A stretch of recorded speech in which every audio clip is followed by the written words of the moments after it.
Welcome to our 16th entry of cooking every national dish, where we're doing Kacchi Biryani from Bangladesh. Okay, so this video is going to be a little bit longer today because this is a very complicated recipe. It has 28 ingredients to begin with, and some of them repeat. I think the count is up to 31. But it helps you learn a little bit about where things come from. This mace thing. Mace? Yeah.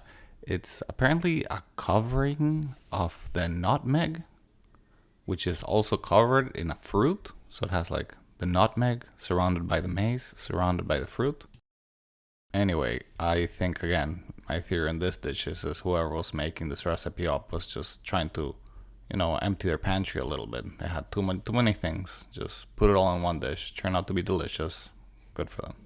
I'm gonna end up being one of those people one day, because with all those recipes, my pantry is running out of space with all those random spices. Maybe after this journey is all done, I will mix everything I have left together and create some sort of world dish. International dish. My editing skills have also been getting better. I usually do a lot of fast forward, but get ready for this. Ooh, look at this. Cross dissolve transition. Let me know if you like this transition better, or you just like me to fast forward the mixing, which is better. I don't know. I almost forgot to add in this keora water, which has nothing to do with corn, even though the picture is deceiving.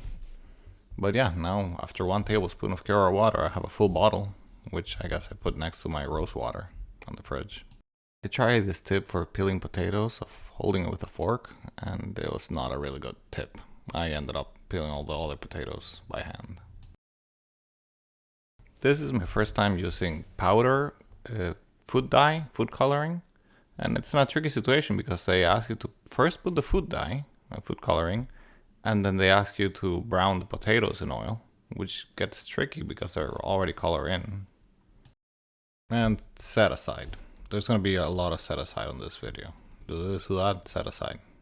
You'll figure it out. Soaking and cleaning the rice. You people know how I feel about this. I never do it, but I try to follow the recipe to the letter as much as I can, right? We're only half cooking this rice here. It's gonna finish cooking at the end. But there you go. Strain and set aside again. And here I had to go buy some powdered milk, which then I immediately had to mix with water. So I don't know what the deal with that is. Like I'm just pretty much making milk here. So I could have just used milk, I guess.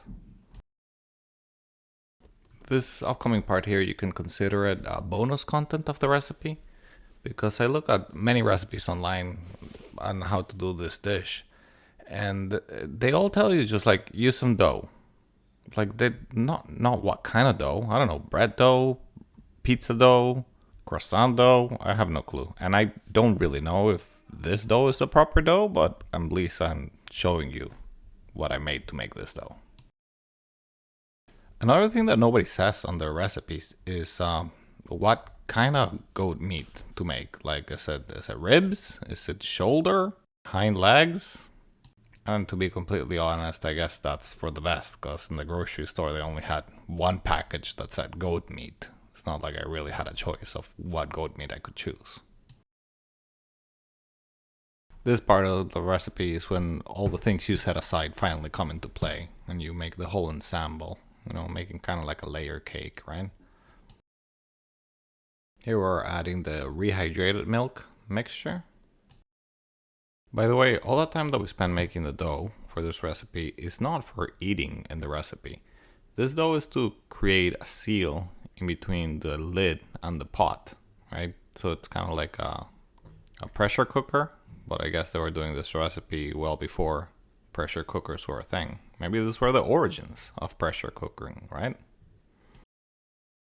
This dish turned out pretty good to me. I really liked it. It was really spicy. It wasn't like, it didn't feel hot, but it was just spicy, I guess, with all the spices we're mixing and using. The kids were pretty excited because they get to eat this food with their hands. That's the way it's traditionally eaten.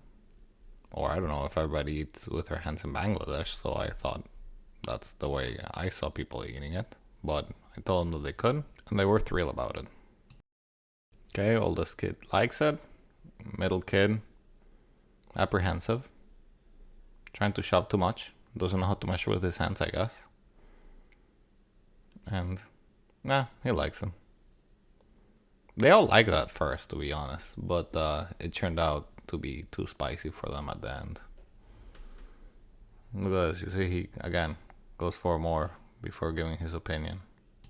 That's always a good sign, when you go for more before saying it's good or not. Let's see, youngest kid. What do you think? And it's a go.